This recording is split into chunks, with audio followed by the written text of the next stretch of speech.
বৃত্তান্তলৈ নমস্কাৰ। আপোনাক স্বাগতম জনাইছো। ইতিমধ্যে আলফা স্বাধীনৰ ধন্যবাদ। শিবিৰত যিটো আক্ৰমণ, সেই আক্ৰমণটোক লৈ চৰ্চা, প্ৰতিক্ৰিয়া, বিতৰ্ক, ৰহস্য অব্যাহত আছে। আৰু প্ৰথমেই এই আক্ৰমণটো সন্দৰ্ভত মই অকণমান আপোনাৰ পৰা সবিশেষ জানিব বিচাৰিম। যদিও আমি সংবাদ মাধ্যমত এই বিষয়টো যোৱা 2টা দিন, আজি আৰু কালি চৰ্চা হৈছে, সকলোৱে খবৰখিনি লাভ কৰিছে।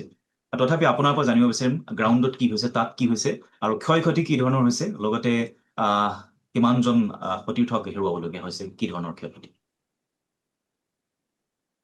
গোটেই বিষয়টো যিটো আমাৰ উপনিৱেশিক শাসক দলৰ অধীনত দখলদাৰী বাহিনীয়ে যোৱাকালি পুৱাৰে পৰা যি ড্ৰোনৰ দ্বাৰা অপাৰেশ্যন আৰম্ভ কৰিছিলে, বিশেষকৈ সংযুক্ত মুক্তি বাহিনী অসম স্বাধীনৰ ওপৰত, সেই বিষয়ে আমি কালিও কৈছোঁ। কালি একেবাৰে পুৱাৰৰ পৰা আমি আমাৰ বক্তব্যবিলাক দাঙি ধৰিছোঁ, আজিও কৈছোঁ। আজি এই মুহূৰ্তত যেতিয়া আমি আমাৰ নতুন এটা সুখবৰ এটা আমাৰ কাৰণে আহিছে বুলি আমি ধাৰণা কৰিছোঁ, ধাৰণা নহয়, সত্য বুলি আমি প্ৰমাণিত হ'বলৈ গৈ আছে। মানে এই সত্যটো হৈছে আমাৰ সকলোৰে কাৰণে এটা সুখবৰ। সুখবৰটো এনেকুৱা ধৰণৰ, কালি যিসকল আমাৰ সতীৰ্থ মৃত্যুবৰণ কৰিছিলে, বিশেষকৈ আমাৰ প্ৰথমে দুজন আমাৰ শীৰ্ষ পৰ্যায়ৰ নেতা, প্ৰথম আমাৰ লেফটেনেণ্ট জেনেৰেল নয়ন অসম, তেখেতৰ মৃত্যুটো আমি কালিয়ে কনফাৰ্ম কৰিব পাৰিছিলোঁ।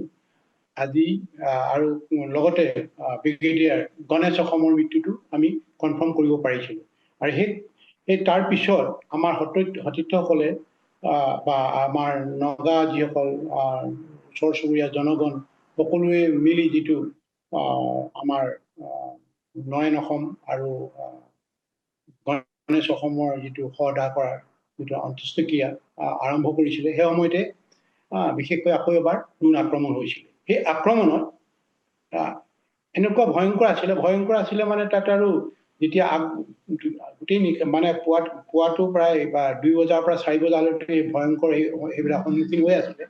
হঠাৎ মানে যেতিয়া আকৌ মিছাইল পৰিছে, হঠাতে মানে আমাৰ সদস্যসকল, তাত সদস্যসকলৰ গাঁৱৰ মানুহ চেটেলি হৈ গ'ল। সেই সময়ত আমাৰ এটা যে সকলোৱে ধৰি লৈছিলে, 100% ধৰি লৈছিলে যে আমাৰ প্ৰদীপ অসম, তাতে যিহেতু নেকি একেবাৰে শৱদেহৰ ওচৰতে আছিলে, তেখেত গোটেই পৰিচৰ্চা কৰি আছিলে। সেই সময়ত যেতিয়া মিছাইল আহিছে, মিছাইলৰ শব্দত প্ৰদীপ অসমো মানে তাতে পৰি গৈছিলে। পৰি গৈ তাতে কোনো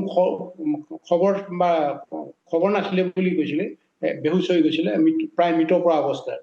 কিমান জখম হৈছে কিমান নাই সেইটো কিন্তু যিসকলে তাৰ পৰা হঠাৎ এৰি থৈ আহিছে নিজক বচাবৰ কাৰণে, কাৰণ যিহেতু পৰি গৈছে, ধৰি লৈছিলে 100ভাগেই মৃত্যু হ'ল বুলি ধৰি লৈছিলে। কিন্তু আজি যেতিয়া আকৌ অন্ত্যেষ্টিক্ৰিয়া কৰিবলৈ গৈছিলে, আমাৰ যিসকল মৃত্যু হৈছিল বুলি কৈছিলে, তাত এটা আচৰিত ধৰণৰ আমাৰ কাৰণে সুখবৰ এটা কঢ়িয়াই আনিছে, বিশেষকৈ প্ৰদীপ অসমৰ ক্ষেত্ৰত। আমি এতিয়া 100% এইবোৰ নকওঁ, কিন্তু সুখবৰ বুলি এই মাত্ৰ আমি খবৰ পাইছোঁ। আকৌ মই 5 মিনিটৰ আগতে কেম্পৰ লগত যোগাযোগ কৰি চব যিসকল এতিয়া নতুনকৈ মানে সদাহ কৰিবৰ কাৰণে জমা হৈছিলে, তেতিয়া এই গোটেই দৃশ্যটো দেখি আছিলে। দৃশ্যটো দেখি সকলোৱে আচৰিতো হৈছিলে বুলি কৈছে। আচৰিতো হৈছিলে যে মানে শৱদেহৰ ওচৰতে প্ৰদীপ জীৱিত অৱতাৰ আছে, অক্ষত অৱতাৰ আছে বুলি কৈছে। অক্ষত অৱস্থাত আছিলে। এই কথাটো আমাৰ মানে এই মাত্ৰ মই আপোনাৰ লগত কথা পতাৰ এই 5 মিনিট আগতে মই একেবাৰে কেম্পৰ পৰা কথা মানে এজন ঊৰ্ধ্বতম বিষয়াৰ লগত কথা পাতিছিল। তেখেতে কৈছে ছাৰ, এইটো এটা ভাল খবৰ আমাৰ কাৰণে, আমি এইটো আচৰিত বুলি ভাবিছো। আচৰিত বুলি ভাবিছো। তেখেতে প্ৰকৃতিৰ অৱদান, প্ৰকৃতিৰ লীলা বুলি আমি ভাবিছো বুলি কৈছে। এইটোতো আমি ভবাই নাছিলো। এই কথাটো এটা আহিছে। এতিয়া আমাৰ পিছতে যিহেতু কি আমি আৰু কনফাৰ্ম হ'ব লাগিব। প্ৰথম পৰ্যায়ত আৰু কনফাৰ্ম, এতিয়া বাকী ঘূৰি আহিব লাগিব। আৰু এইটো প্ৰথম পৰ্যায়ত, এইটো একেবাৰে আমাৰ কাৰণে সুখবৰ বুলি ধৰি লৈছো। আৰু সেইকাৰণে আমি যিহেতুকে আমাৰ বিষয়াই কৈছে এই বিষয়টো, বিষয়াই কৈছে আৰু অন্য সংগঠনৰ বিষয়াই কৈছে, যিসকল তাৰ পৰা দেখি আহিছে, ৰিপৰ্ট দিছে, কৈছে কথাটো এইমাত্ৰ সদা চলি আছে বুলি কৈছে। এই তাৰ পৰা সেই খবৰটো আহিছে বুলি কৈছে। তাত কালি ৰাতিপুৱাৰ পৰা 10 বজালৈকে আছিলে সেই আমাৰ মানে শিবিৰৰ আশে পাশে। তাৰপিছত তাৰ দ্বিতীয়টো হোৱাৰ পিছত, তৃতীয় ঘটনাত হোৱাৰ পিছত থকাৰ অৱকাশ নাছিলে। কেৱল মাত্ৰ দেখিছিলে যে প্ৰদীপ অসম পৰি গৈছিল, পৰি গৈছিলে বুলি কৈছে।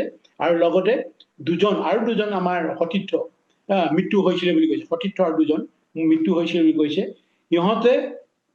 ইহঁতে পুনৰ হেৰিটো পাইছে, কিন্তু অসুস্থ হৈ আছে বুলি কৈছে, অলপ আঘাত পাইছে, কিন্তু মৃত্যু হোৱা নাই বুলি এই খবৰটো এতিয়া 5-10 মিনিটৰ আগতে আমি পাইছো। এইটো এটা আমাৰ ভাল খবৰ দেই, এইটো এটা ভাল খবৰ বুলি আমি ধৰিবলৈ পাৰিছো বা লৈছো, আৰু এইটো আপোনালোকক প্ৰথমে এইটো জনা সেই বিষয়টো আমি দৰ্শক জনাব বিচাৰিছোঁ। ইতিমধ্যে পৰেশ বড়ো ডাঙৰীয়াই সেই কথা স্পষ্ট কৰিছে যে কালিৰ পৰা আমি যিহেতু জনাই আছিলোঁ যে 3গৰাকী শীৰ্ষ নেতাৰ এই আক্ৰমণত মৃত্যু ঘটিছিল। আমি ব্ৰেকিং নিউজটো দৰ্শক জনাব বিচাৰিছোঁ সবিশেষ এই মুহূৰ্তত, যে যি 3গৰাকীৰ কথা কৈছিলোঁ তাৰে প্ৰদীপ অসম বা প্ৰদীপ গগৈ তেখেতক জীৱিত অৱস্থাত উদ্ধাৰ কৰা হৈছে। আলফা স্বাধীনৰ কৰ্ণেল প্ৰদীপ অসম জীৱিত বুলি পৰেশ বড়োৱে ইতিমধ্যে দাবী কৰিছে।